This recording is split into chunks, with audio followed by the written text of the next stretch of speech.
Ciao, ben trovata sul mio canale. Ciao da Stefano, ovviamente, che sono io, e ben trovata in questo mio nuovo video. Come spesso accade nei miei video parlerò di relazioni tossiche, amori malati, con narcisisti patologici, borderline oppure psicopatici. Io per correttezza premetto sempre di non essere né uno psichiatra né uno psicologo.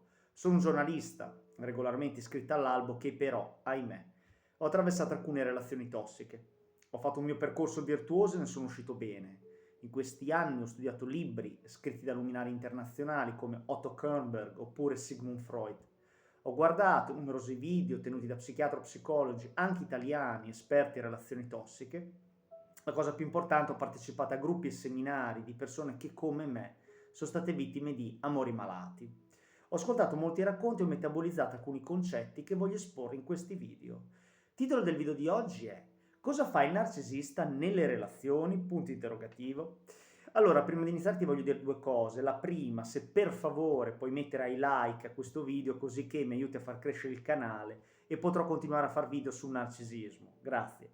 Seconda cosa, ti voglio dire che se ti interessano gli argomenti, tutti i video sul narcisismo patologico, su come si comportano i narcisisti, sulle loro tattiche e su come gestirli, iscriviti al mio canale.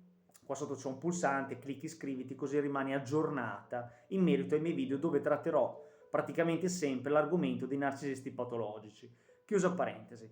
Ti leggerò un articolo che poi posterò qua sotto nelle note che è molto interessante per capire cos'è il narcisista nelle relazioni, come si comporta, quali sono le sue caratteristiche e come fare per gestirlo e per contrastarlo. Le relazioni narcisistiche si formano quando uno oppure entrambi i partner lottano con una personalità narcisistica. Il disturbo narcisistico di personalità è un disturbo di personalità vero e proprio dove le persone che sono affette da disturbo narcisistico di personalità hanno delle caratteristiche molto precise, che sono senso di sé gonfiato, quindi loro si sentono superiori a tutti, credono di avere un'importanza maggiore rispetto agli altri e hanno bisogno di continua ammirazione da parte di tutti, infatti odiano profondamente le critiche e possono risultare molto permalosi i narcisisti patologici. Quelli con disturbo narcisistico di personalità credono di essere superiori agli altri, hanno poco riguardo per i sentimenti degli altri, hanno poco riguardo, quindi se ne fregano se tu stai male, proprio perché il narcisista è patologico, è una persona senza empatia, non si riesce a medesimare negli stati d'animo altrui e quindi proprio se ne frega e anzi gioca sul fatto che tu stia male, perché sono dotati di sadismo, questa è una cosa importante. Dietro quella maschera di super fiducia, perché loro poi si costruiscono una maschera da super fiducia, quindi sembrano le persone più forti, sembrano le persone migliori, sono molto aggressive anche nei modi, però in realtà c'è una fragile autostima alle spalle, tieni buono il concetto, quindi un narcisista patologico, tendenzialmente overt, aperto, quindi molto sicuro di sé, ha una fragilità interiore latente molto forte, quindi questo da tenere in considerazione. Sono molto vulnerabili alla minima critica i narcisisti patologici. Viviamo in un mondo sempre più narcisistico, dice l'articolista. Le statistiche e la scienza stanno puntando in questa direzione. La mentalità del guardami, che viene spesso promossa nei social, ha fatto innamorare positivamente le persone dell'immagine che presentano al mondo. Quindi quando dico che siamo in un mondo sempre più egocentrico e quindi narcisistico è una cosa vera, perché appunto i social hanno anche amplificato da certi punti di vista l'egocentrismo. Potremo vedere gli effetti negativi del movimento sull'autostima in scala più ampia.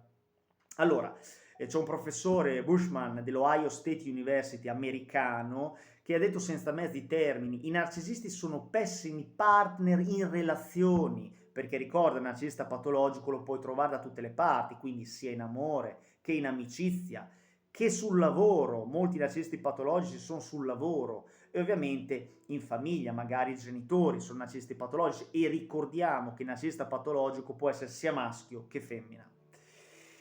E come puoi sapere se sei in una relazione narcisistica? Quando penso al narcisismo mi viene spesso in mente la barzelletta, quando qualcuno continua a parlare di se stesso poi interrompe con "ma basta con me", come ti senti anche tu. Quindi perché questo?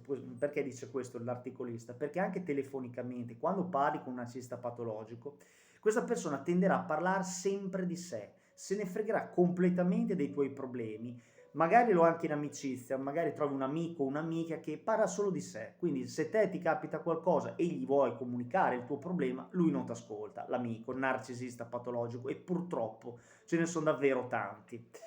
Se qualcuno è facilmente offeso, eccessivamente reattiva alle critiche, tieni buono il concetto, il narcisista patologico è eccessivamente reattivo alle critiche. Può essere un sintomo di narcisista patologico, si sente sempre di aver ragione, di saperne di più degli altri. Altra caratteristica del narcisista patologico, si sente sempre di aver ragione.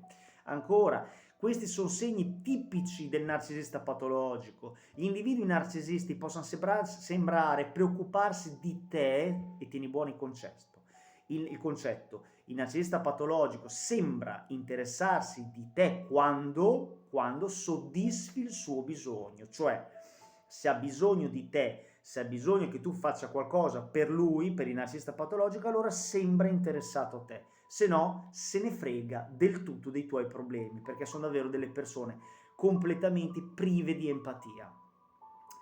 E andiamo a vedere. Di seguito sono riportati alcuni tratti comuni che è probabile che un partner in relazione narcisistica abbia, quindi rifacciamo un breve, diciamo, sommario delle caratteristiche e dei sintomi per cui una persona può essere indicata come narcisista patologico. Quindi il narcisista patologico ha un senso di diritto superiore, quindi si sente in diritto di dirti e fare qualsiasi cosa, ma tu non la puoi fare a lui.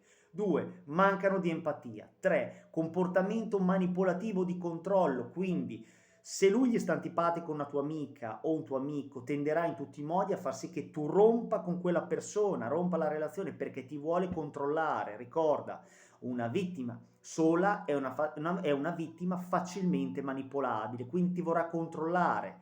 Ha un forte bisogno di ammirazione, il narcisista patologico. 5. Si concentra sul soddisfare i propri bisogni, spesso ignorando i bisogni degli altri, quindi è focalizzato su se stesso e basta.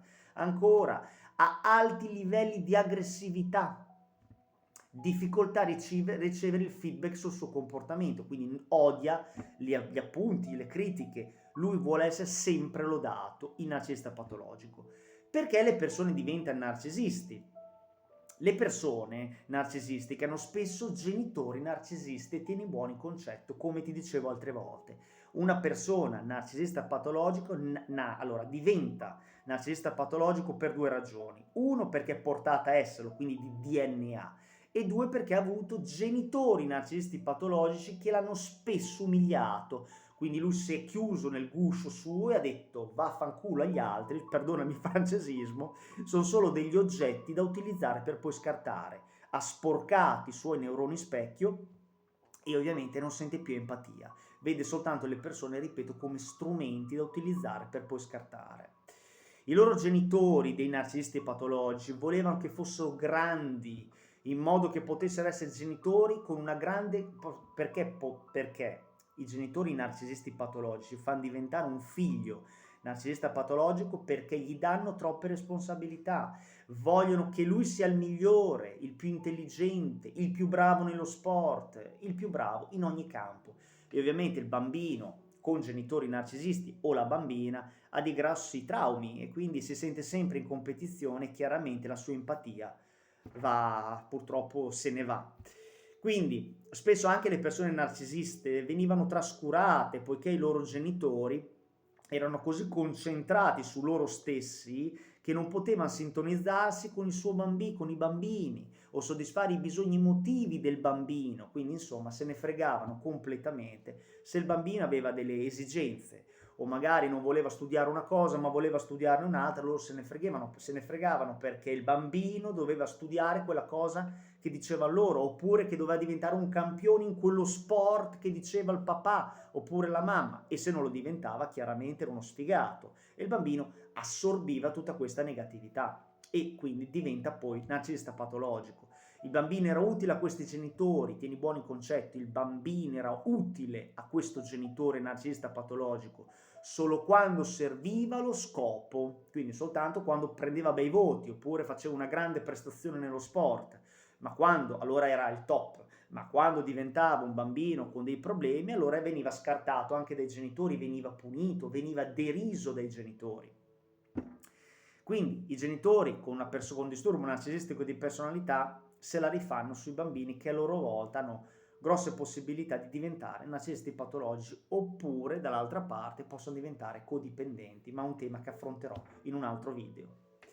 Stiamo uniti e leviamoci sopra i narcisisti patologici. Ricorda e ripeti il motto: l'empatia diverrà la mia magia. In un mondo sempre più egocentrico, quindi narcisistico, persone empatiche sono davvero preziose. Tieni buona questa tua qualità e diffondi più notizie possibili in merito al narcisismo patologico, perché la conoscenza salva la vita. Grazie di avermi seguito. Ciao da Stefano.